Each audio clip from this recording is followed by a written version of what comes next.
I came with my husband from Syria in hope of a better life. War is no life. We paid a criminal gang a lot of money to transport us. We came through Cali in the back of a lorry, which was terrifying. We were so relieved to arrive, so full of hope, but we still owed for the journey. We were very vulnerable. We had nowhere to live. We couldn't speak the language. We were in a country with no right to work, but we were desperate to work to pay off our debt. And we were separated from the people we knew. My husband and I were kept apart. And the gang promised us to find us work so we can pay off our debt. They forged the work documents, which cost a lot of money. And my debt kept on growing 10% a week. So I was trapped. I was sent to work in a food factory, my wages taken from me.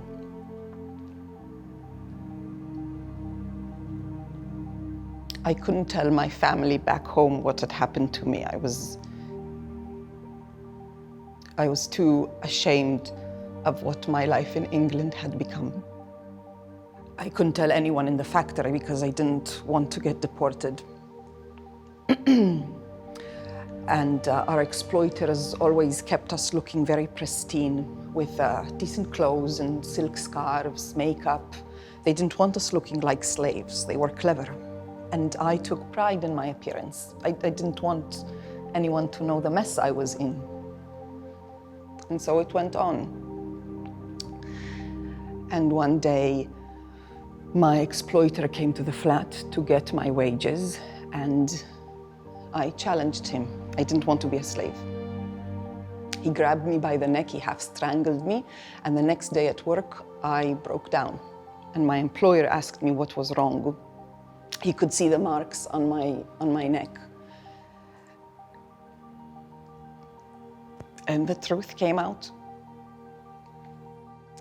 He helped me escape. He called the police. All I ever wanted was a better life for myself and my family. The women that we come across that have been subject to exploitation have been trafficked into the country on false promises. They've been told that they're either going to get a good job or education or other promises, and when they reach the UK, the story is extremely different, and they're forced to do things that they would never have agreed to and never have done voluntarily. Modern day slavery and worker exploitation is right in front of our eyes. You have exploiters that are running businesses designed to hide the victims from us. You have victims that struggle to identify they are victims or are controlled by emotions that prevent them telling us. And you have a vast number of businesses out there that do not know how to look for it. The crime is truly invisible at every level. One of the most prolific issues that we face is an issue called debt bondage, whereby people have been trafficked to the UK on the back of a promise of employment.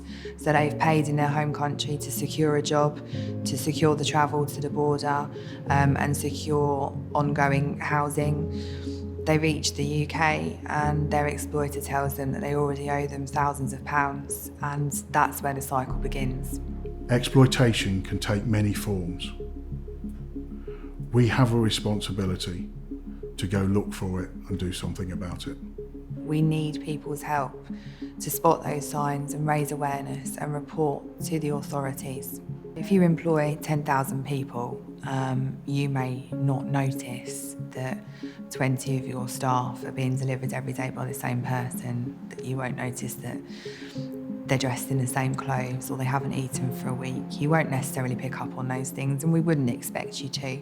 But by raising awareness amongst all of your employees, it may be that other people can pick up on these things. So it's really important that employers pay attention to their staff and ask questions if they think that there's something wrong.